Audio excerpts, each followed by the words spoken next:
Ese es un error del software. Eso no se debiera de dar, pues. Forma general, entonces.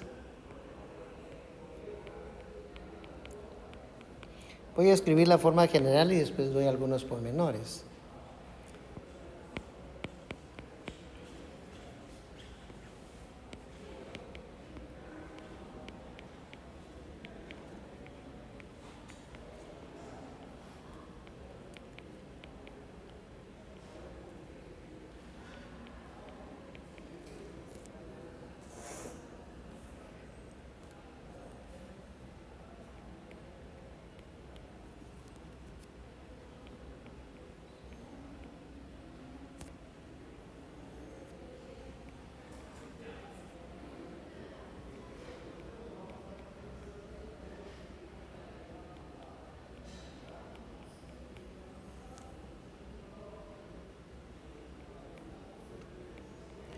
No me cabe todo en una línea, así que voy a seguir aquí abajo.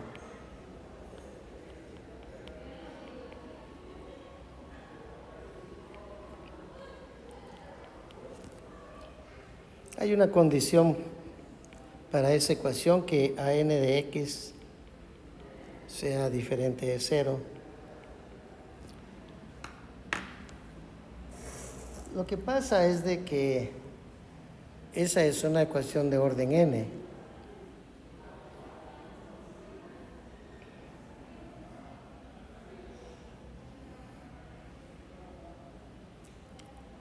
Y es lineal porque todas las derivadas de orden superior, su exponente es 1.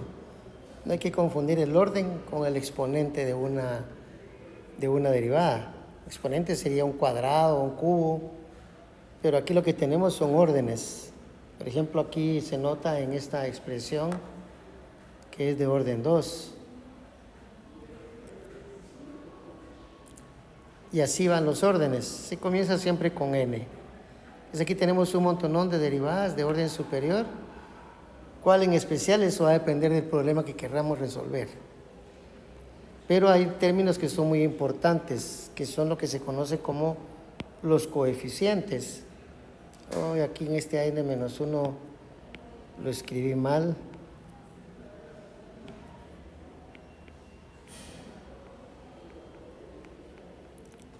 Y es cabalmente lo que estoy tratando de explicar, que todos los coeficientes de la ecuación son funciones de x, porque la variable dependiente es la x.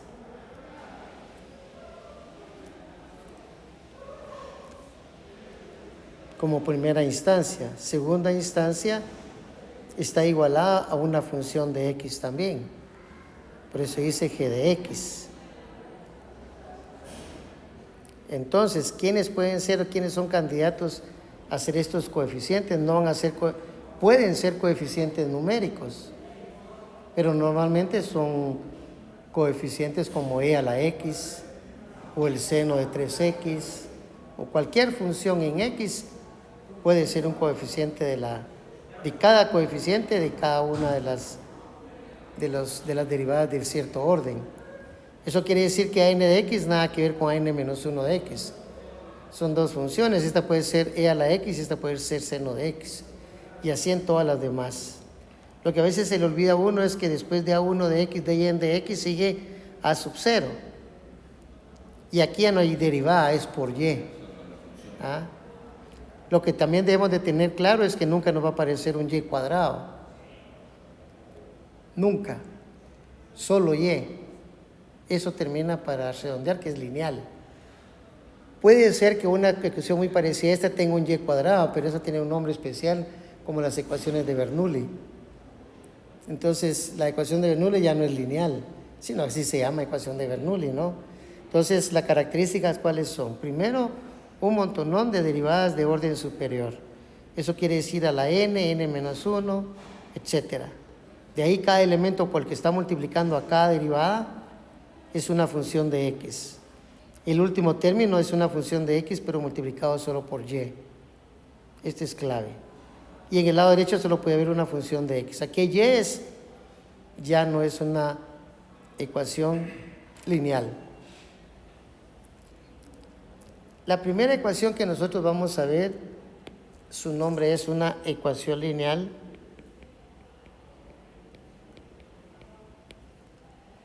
de primer orden.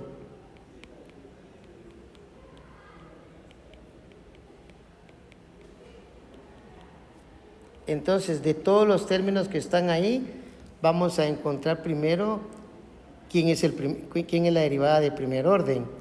La derivada de primer orden es donde dice dy en dx. O sea, va a ser este. ¿Verdad? Ese va a ir en la ecuación lineal de primer orden. Pero como el que le sigue es este otro, a sub 0x de y eso igual a una función de x. Entonces podemos escribir esa función como a1 de x por la derivada de y con respecto de x más a sub 0 de x por y igual a g de x. A esta la vamos a identificar como la ecuación número 1. Así, si más adelante necesitamos utilizarla, decimos, nos referimos a la ecuación 1 solamente con el 1 y ya sabemos cuál es la ecuación.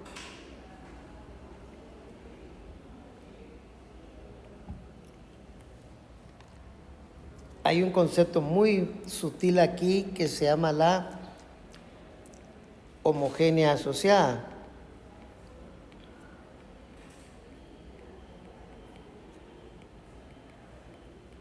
La homogénea asociada de la ecuación 1 es la misma ecuación, solo que en lugar de g de x ponemos 0. Por lo tanto, su ecuación sería a1 de x por la derivada de y con respecto de x más a sub 0 de x por y igual a 0. Eso es el concepto de homogénea asociada. Y le vamos a poner el número 2 porque nos vamos a estar refiriendo indistintamente a la ecuación lineal de primer orden, que es la 1, y a la ecuación homogénea asociada de la ecuación 1. Como puede ver, lo que cambió es que g de x se sustituyó por valor 0. Entonces, en la ecuación 1,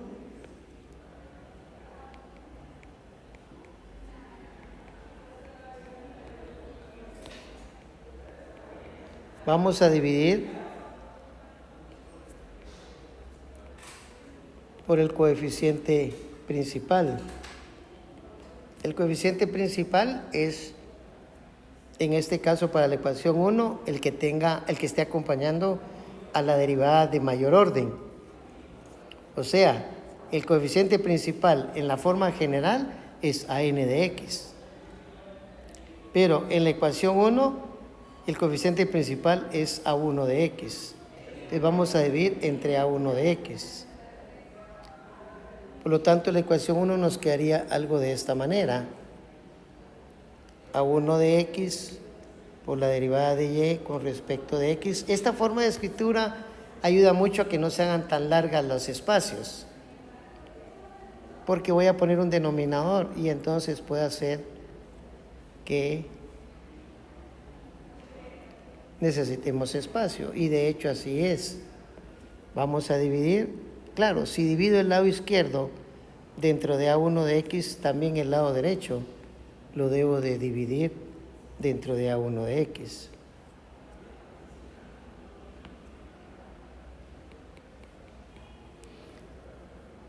Entonces, en el lado izquierdo vamos a dividir término a término. Por lo tanto, nos va a quedar a1 de x por la derivada de y con respecto de x dividido dentro de a1 de x.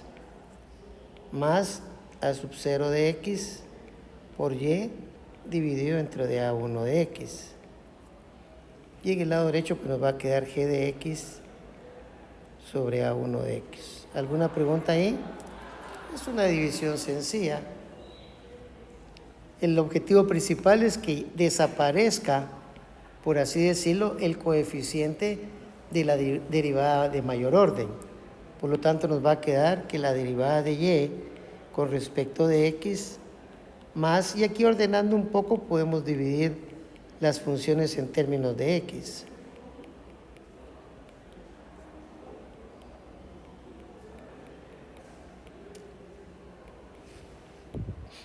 Pero a este cociente que tenemos acá, tiene un nombre que es P de X. Lo vamos a sustituir. Va a quedar que la derivada de Y con respecto de X más con una P mayúscula de X multiplicado por Y. Y aquí también vamos a hacer un pequeño cambio. A este cociente le vamos a poner, digamos, F de X. Pudo haber sido H de X, L de X, cualquier función de X. Entonces nos vamos a recordar siempre que P de X es el cociente de A sub 0 dentro de A sub 1. Y F de X el cociente entre G de X y A1 de X. A este le vamos a poner el nombre ecuación número 3. ¿Y quién sería su homogénea asociada?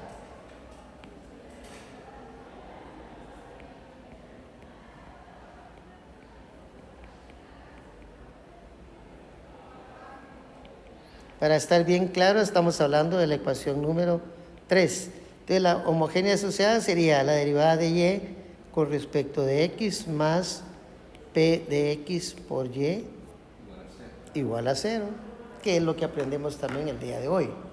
¿Es correcto?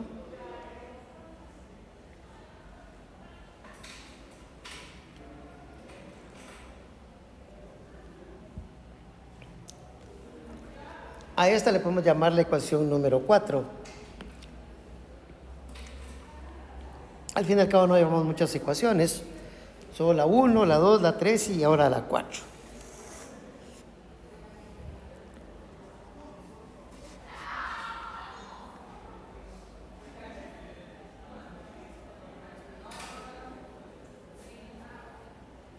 Entonces, ¿qué buscamos?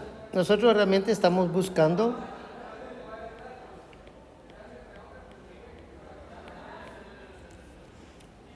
una función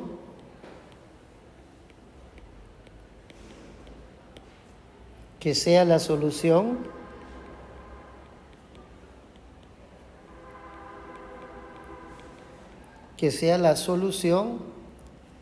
de la ecuación 3. O tal vez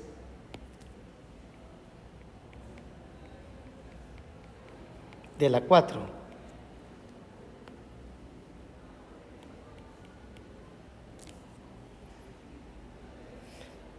Ambas en un intervalo I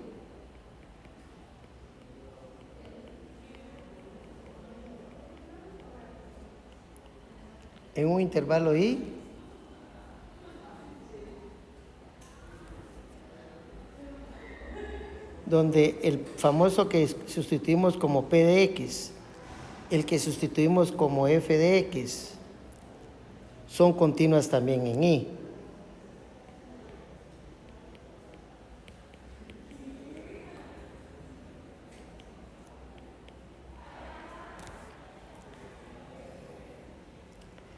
Entonces, para resolver la famosa ecuación 4 en este justo momento, la función 3, la ecuación 3, en este justo momento nosotros vamos a mencionar una propiedad.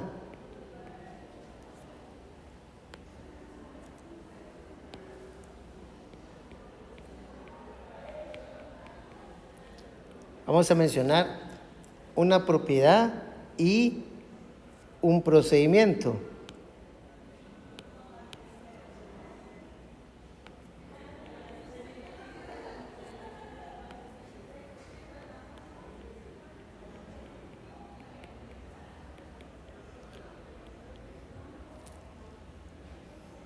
Y vamos a terminando en una fórmula.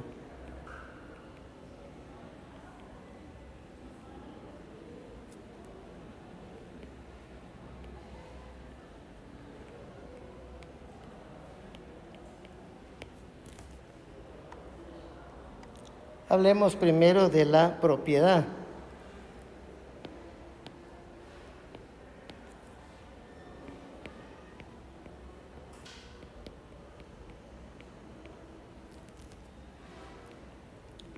La ecuación diferencial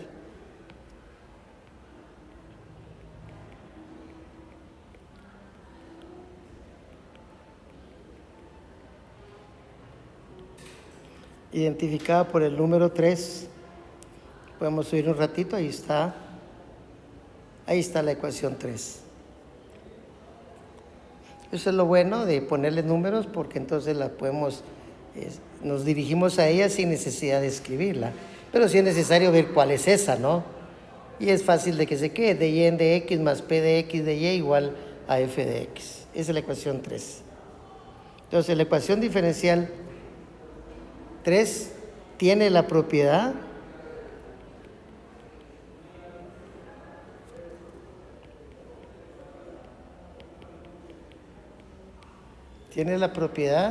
de que su solución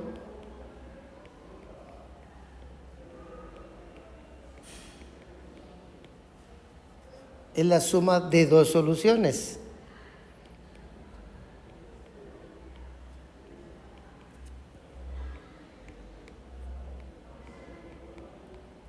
Como nosotros estamos estudiando, no necesitamos que demostremos eso, porque el que ya investigó las ecuaciones diferenciales llegó a definir eso como una propiedad. O sea, esa ecuación número 3 su solución está formada por la suma de dos soluciones. Normalmente se definen como y, la solución que nosotros llamamos la solución general, es igual, digamos, a y con su índice c más otra y, pero con su índice p. Y se aclara, la y con su índice c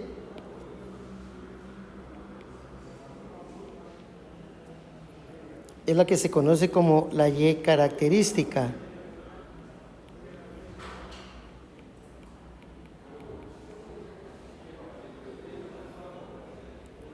Que es una solución de la ecuación 4, o sea, de la homogénea asociada de 3.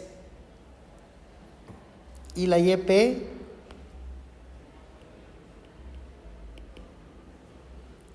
conocida como la Y particular, o sea, la característica la sub C y la particular sub P, que es una solución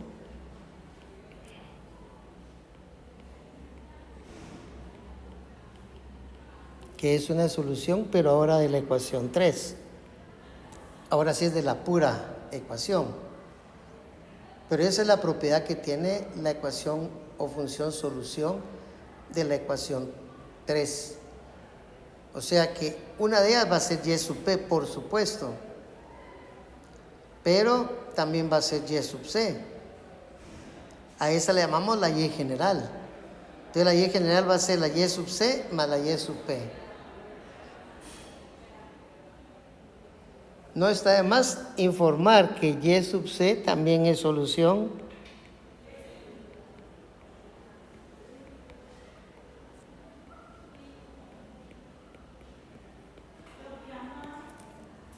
como lo dijimos de 4.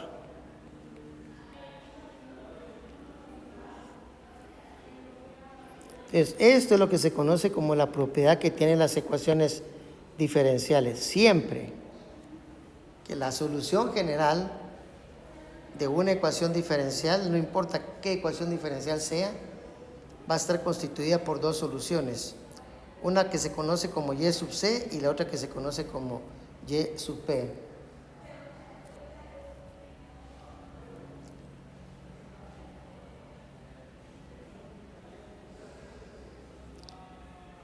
Como y sub c también es solución de 4, como lo habíamos dicho, ¿cómo lo comprobamos? Entonces nos vamos a la ecuación 4,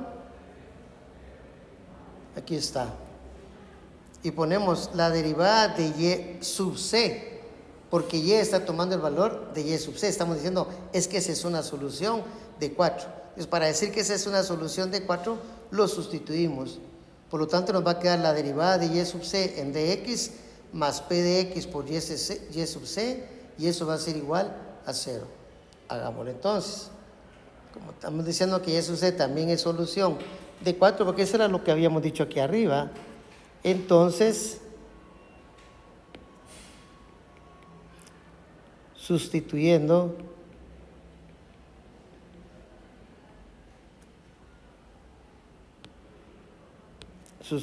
esa y sub c en 4,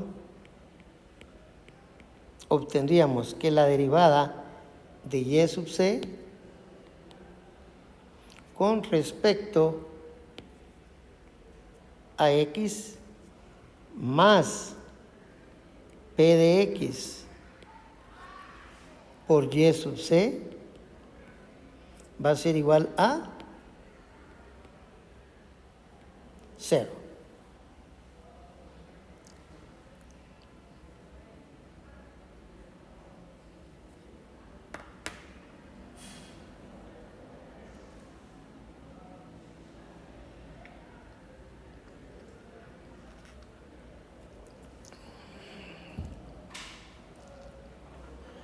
Pero aquí nos damos cuenta que si trabajamos esto un poquito, se va a convertir en una ecuación de variables separables. Porque vamos a decir que la derivada de y sub c con respecto de x va a ser igual a menos p de x por y sub c. Paso a multiplicar el de x, nos va a quedar que la derivada de y sub c o el diferencial va a ser igual a menos p de x por y sub c, pero por su diferencial de x. Las x las dejamos de un lado y las y es del otro lado.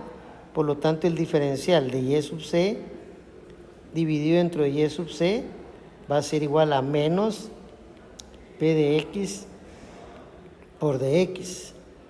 Y ahora, como siempre, el atrevimiento de derivar a ambos lados nos va a dar la solución.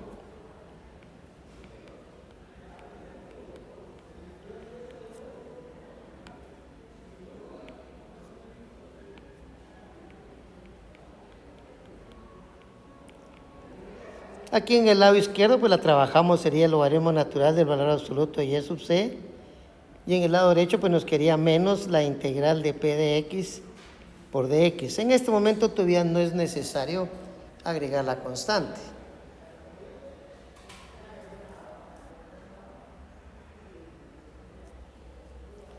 Pero de ahí podemos despejar y sub c,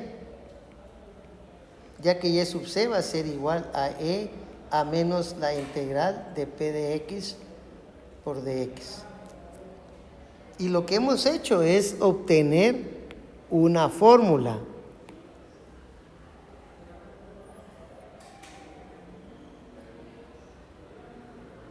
Que nos relaciona a la y sub c. Eso quiere decir que de esta suma que tenemos acá, pues ya tenemos y sub c. Lo que habrá falta sería averiguar y sub p. La sumamos las dos y esa nos va a dar la y general. ¿Estamos? En la parte práctica no es necesario aprenderse la fórmula, pero a veces es bueno tenerla en la mente porque puede ayudar mucho. Vamos a resolver un problema y lo vamos a hacer de dos formas. Uno, vamos a aplicar la fórmula como un caso, y el otro vamos a aplicar ¿cómo se dice? La técnica que usamos aquí, que fue las variables separables. Vamos a hacer la misma técnica. Entonces pongamos un ejemplo. El número 1. Dice resolver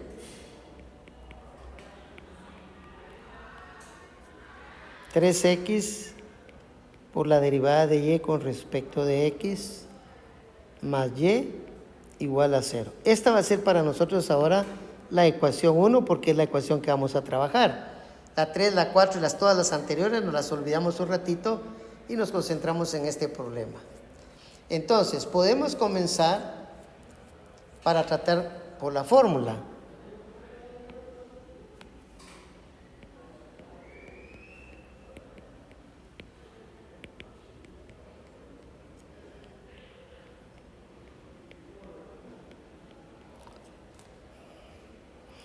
Por la fórmula necesitamos un p de x. Para poder encontrar el p de x, recordemos que nosotros dividimos la ecuación que nos dieron aquí, dividimos entre A1 de X, ¿cierto? O sea, nos dieron la ecuación 1, perdón, la ecuación 1 y la dividimos todo dentro de A1 de X. ¿Quién es A1 de X en nuestro problema? Pues A1 de X en nuestro problema es 3X. Por lo tanto, nos va a quedar 3X por la derivada de Y con respecto de X más Y, y todo eso dividido dentro de 3X. Y en el lado derecho lo mismo, 0 dividido entre 3X. Aunque el lado derecho sigue siendo 0. Separamos 3X dividido entre 3X por la derivada de Y con respecto de X más 1 sobre 3X por Y igual a 0. Ahí hicimos algunas operaciones algebraicas, nada de ecuaciones diferenciales, sino operaciones normales de álgebra. Claro, el 3X con el 3X lo vamos a eliminar, pero vamos a garantizar que 3X es diferente de 0 o que X es diferente de 0, es lo mismo. Entonces la ecuación ya transformada sería dy en dx más 1 sobre 3x por y igual a 0. Es ahí donde usamos la fórmula. La fórmula dice que y sub c es igual a e a menos la integral de p de x por dx. Entrémosle, ¿no? Y sub c va a ser igual a e a la menos integral, y p de x creo yo que no hay inconveniente, o estamos conscientes que sería esta expresión, o sea 1 sobre 3x. ¿Estamos de acuerdo? El p de x es el que está aquí, ¿no? Que acompaña a la y. Entonces sería 1 sobre 3x. Entonces nos va a quedar 1 sobre 3x por dx. Entonces y sub c va a ser igual a e a la menos 1/3 de la integral de dx sobre x. Eso quiere decir que y sub c va a ser igual a e a la menos 1/3 por el logaritmo natural de x. Ahora quitamos ese exponente menos 1/3 que ya lo hicimos en algún momento de algún ejercicio. Le dije yo, siempre es preferible hacer simplificaciones. Entonces aquí nos va a quedar e a la logaritmo natural del valor absoluto de x a la menos 1/3. La constante no la vamos a poner porque la constante va a desaparecer. La vamos a poner hasta el final. Entonces,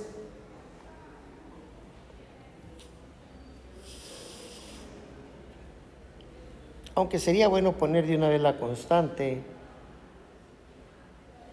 cuando integramos acá sería bueno poner más c, y aquí sigue siendo más c.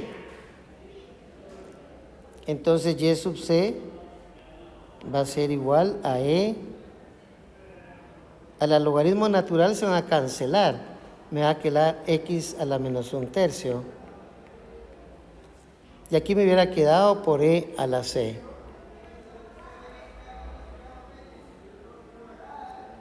Pero e a la c la podemos sustituir por una constante, digamos c1, que la podríamos escribir como que y sub c es igual a c1 dividido dentro de x a la 1/3. O simplemente y sub c igual a c1 por x a la menos 1/3.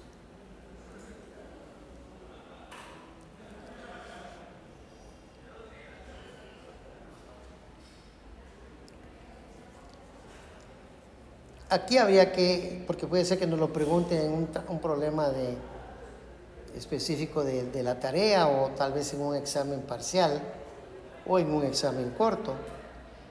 ¿Cómo sería esa familia? Porque vea que la constante C1 nos va a generar una familia. Una forma sencilla para tener una idea rápida es usar GeoGebra. Se usa un deslizador para C1 y se multiplica por X a la menos 1/3 y ponemos la Y. Hagámoslo rápido. Vamos a GeoGebra.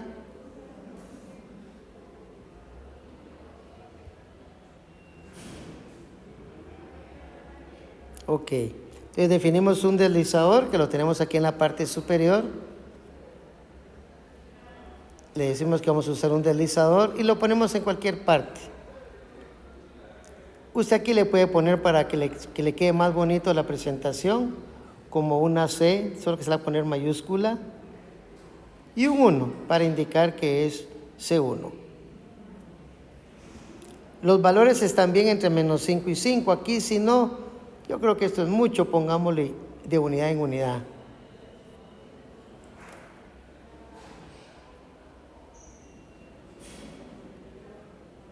Ahí está. Entonces ahora le decimos que Y, aquí la entrada, le decimos que la Y va a ser igual a la C1, solo que C1 era con mayúscula. Es porque así es bien detallista. C1 por X a la menos 1/3.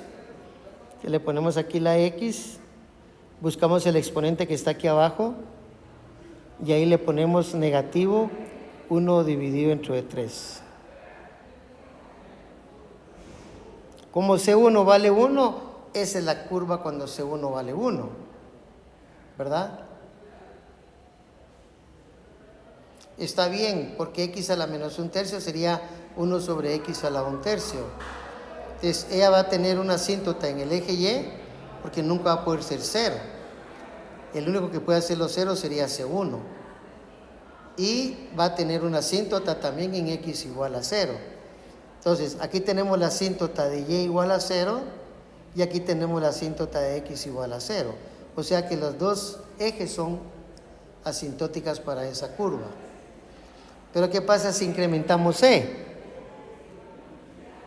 Se va haciendo cada vez más grande, ¿cierto? Pero las asíntotas siguen siendo las mismas. ¿Y qué pasa cuando le demos el cambio de signo a la C? ¿Verdad? Vamos a guardarlo como Y característica y vamos a salir a sacar algunas conclusiones.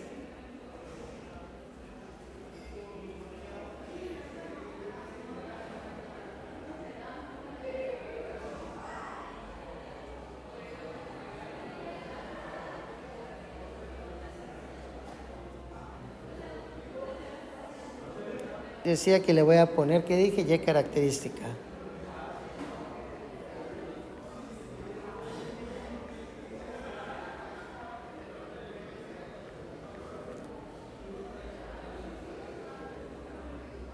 Vamos a tomarle una fotografía ahí. Y la vamos a reflejar en nuestro OneNote. Tal vez por este lado. Tal vez como por acá. A ver si cabe.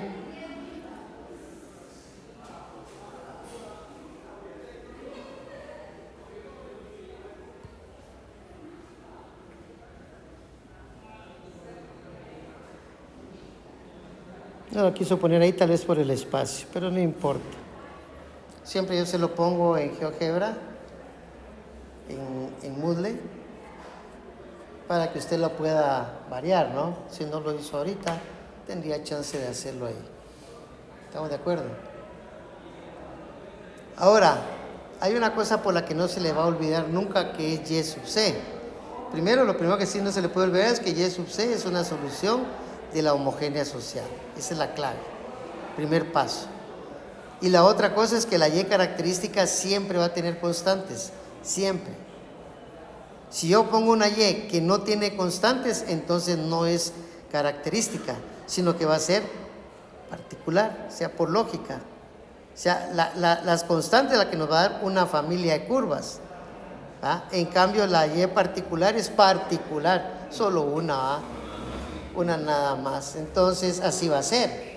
Pero eso se lo adelanto porque normalmente esa es conclusión mía hasta después de que hemos visto ¿cómo se llama? La Y particular. Pero yo se lo adelanté ahorita porque nos sirvió primero quién es la constante, el deslizador en GeoGebra. Claro, yo puedo cambiar de menos 10 a 10, pues, y le puedo poner los valores que yo quiera. Ajá, y salen todas. Pero hacerlas en el examen hay que ponerse las pilas. Hay que saber bastante porque para valores positivos la curva era la que habíamos visto, la primera, ¿no? Y se va a ir ampliando en ese sentido. Después va a cambiar porque la C va a cambiar de signo, por lo tanto la Y va a cambiar. Quiere decir que lo que antes era positivo, ahora va a ser negativo, y lo que era negativo ahora va a ser positivo. En esta parte se ve bien. Esta ahorita es positivo, pasaría aquí abajo cuando sea al contrario. Y esta es negativa, va a pasar aquí arriba porque va a cambiar. Pero eso lo va a dar la C. Ahora la vamos a resolver sin fórmula, para que vea usted que la fórmula está así medio que no es tan importante. Que lo vamos a deducir o vamos a resolver el mismo problema sin fórmula.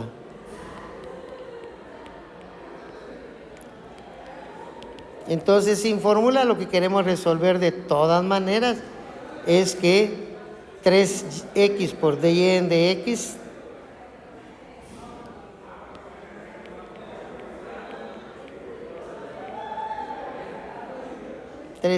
por dy en dx más y era igual a 0. Esta la habíamos señalado como la ecuación diferencial 1, la del problema. Y aquí lo hacemos muy rápido realmente porque se da uno cuenta que es de variables separables.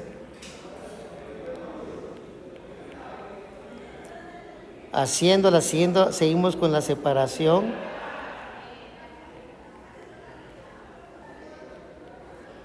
Y ahí tenemos básicamente lo que es una ecuación de variables separables. Pero nosotros ya sabemos que tenemos que separar las y y las x. Entonces yo comienzo multiplicando por dx, por lo tanto me queda dy es igual a menos y sobre 3x por dx. La y me está perjudicando en el lado derecho, divido todo dentro de y. En el lado derecho me va a quedar y dentro de y, me va a quedar 1 menos 1 sobre 3x por dx.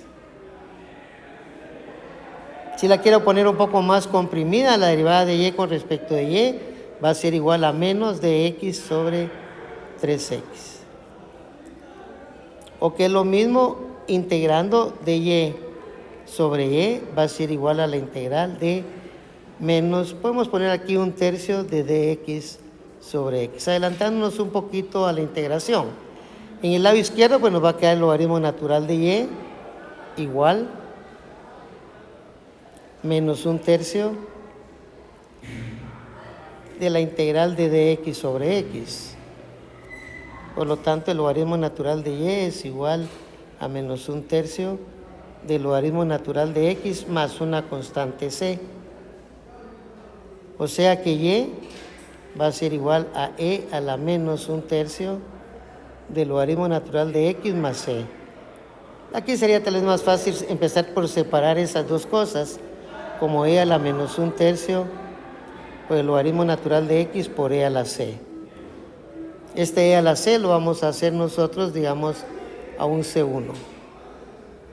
Entonces, por el momento llevaríamos que y sería entonces c1 por e a la menos 1/3 del logaritmo natural de x. Trabajando aquí, nos quedaría que y es igual a c1 por e al logaritmo natural de x elevado a la menos 1/3. El logaritmo y la exponencial se cancelan, por lo tanto y va a ser igual a c1 por x a la menos 1/3, que es exactamente lo mismo que obtuvimos con la fórmula, porque por lógica así tenía que ser. Pero a mí siempre me gusta darle las dos formas para que usted empiece a tener temor, ¿no? A perder el temor, que realmente aquí no vamos a necesitar fórmulas. Aquí lo que vamos a necesitar es habilidad en resolver las ecuaciones diferenciales y en este caso las integrales. Pero en la fórmula tampoco nos vamos a escapar de resolver integrales, pues. Sería algo contradictorio ahí.